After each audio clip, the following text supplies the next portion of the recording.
Hey everyone, Ken here from Northern Viking Explorer. Today I'm going to show you how to use the safe on a cruise ship. We are on the beautiful Carnival Splendor, and behind this cabinet in our stateroom is a safe.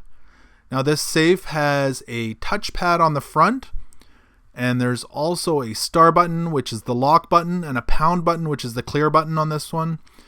So you can open that up. There's a big pin that goes into the side that keeps it secure. Throw all your valuables in there, all your cash, your passports, your sunscreen. Sunscreen's really expensive on cruise ships, so you don't want that to get stolen. Shut the door and pick a really difficult password so nobody can get in.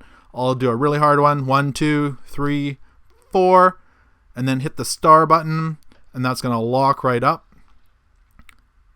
It's also going to show me my password one more time just in case I punched it in incorrectly. Now that's going to disappear. From there, to open it back up, just punch in your password again. 1, 2, 3, 4, and it automatically opens up. You don't have to hit the lock button. And now it's open. All your valuables are still in there, all your cash, nobody stole it. Super easy to do. So I hope this video helped you out. If you're looking to see what a safe looks like on a cruise ship, that's how you use it.